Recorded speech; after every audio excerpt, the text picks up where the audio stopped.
Welcome to Storytime with Sean, episode number 5. This is Gorbon the Space Ranger. Without any further introduction, I'm just going to get right into the story. The rugged space smuggler trope is loved by most beings who like anything sci-fi. I mean, what's not to like? The characters are handsome, roguish, live by their own code, and generally get to kiss a smokin' space babe at the end. When it comes to real-life rugged space smugglers, it's not so glamorous.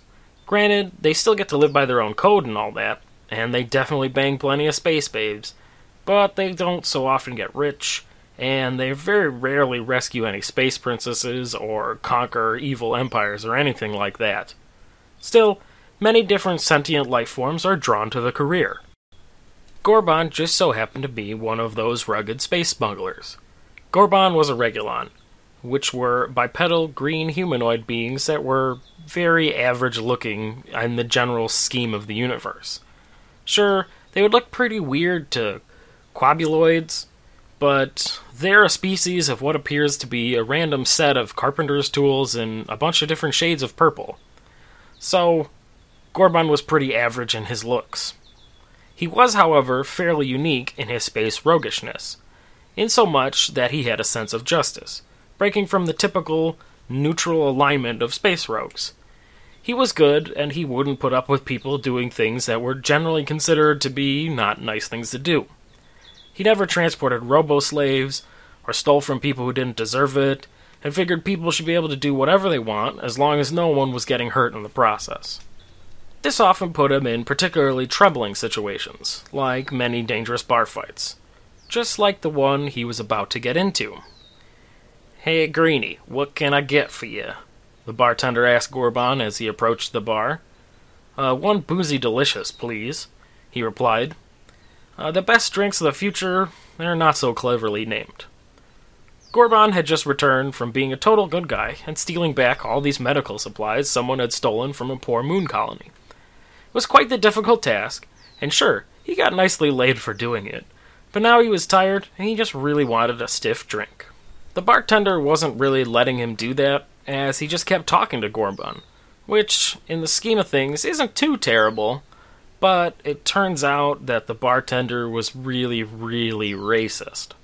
Gorbon decided to just, kind of nod along and see how bad this guy was before he decided what to do about him. Well, as you could imagine, things only got worse.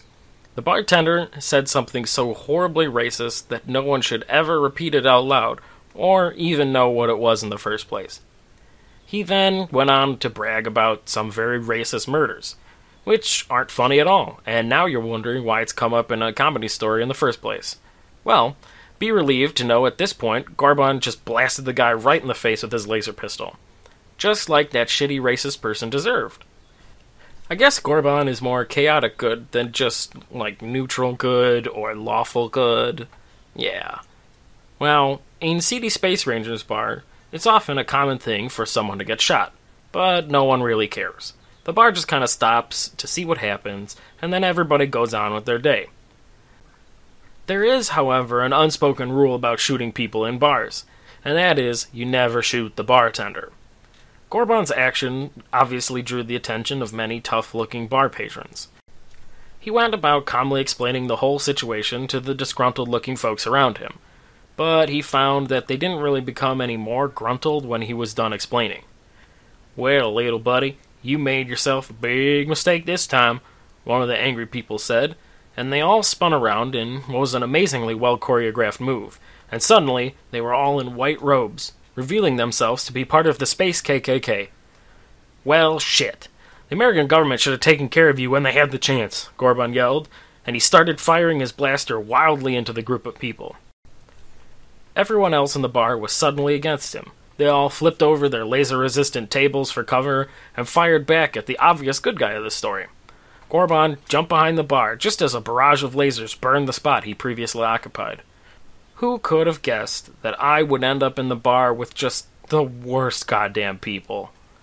He knew he had to do something to eliminate this bar and all of its patrons from the known universe, but he didn't have any ideas of what to do. Luckily, the bar was laser-resistant as well, But sitting behind that bar and having smashed glass and booze rain on him was not exactly Gorbon's idea of a good way to fix this situation. Hey, dude.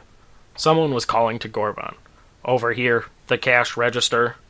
Oh man, a talking cash register. I never knew that those existed, Gorbon said as he slid in front of it.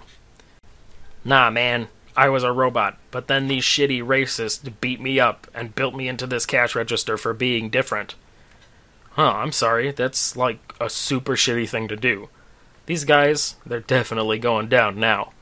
Gorbon made some threatening gestures over the bar with one hand as he shot with his laser pistol in the other. Yeah, that's what I wanted to talk to you about. I can help you, the robot said. Yeah, man, that would be pretty great. Anything I could do for you?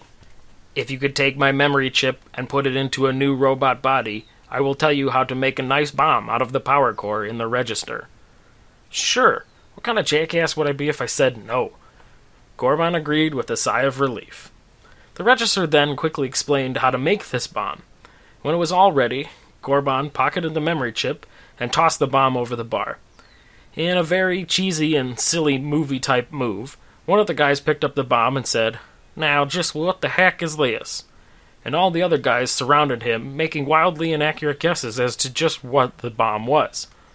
Realizing this was the time to avoid a very unpleasant death by explosion, Gorbon stood up, bolted past the befuddled group, and dove out the nearest window. As he dove through the air like a total badass, he yelled to the group, "It's a bomb!" "Oh yeah, this thing does kind of look like a bomb. Pretty neat," one of the idiots said, and then the entire bar exploded into a million shitty racist pieces. Well, I'm glad that's over. But now, I just want a nice stiff drink in a safe and friendly bar. Gorbon sighed as he dusted himself off and walked to his ship.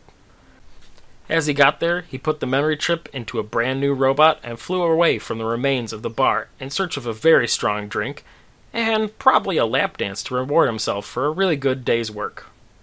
The end. Thank you guys for listening to Storytime with Sean, episode number 5. That was Gorbon the Space Ranger.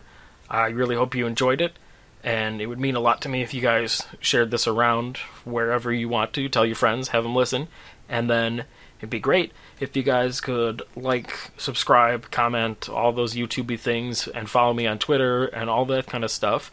I would love that. If you have an idea of a prompt or something that you think would be funny to see in a story, I'd love to see that in the comments as well. Or you could tweet it directly to me for my Twitter. There'll definitely be links for all that. Otherwise, yeah, thank you for listening. I'm glad you did. And I hope you guys come back next week when there should be another one, unless something goes wrong. But, whatever. Thanks for listening, guys. See ya, come back for the next video. I still don't have a good way to end this, so thanks.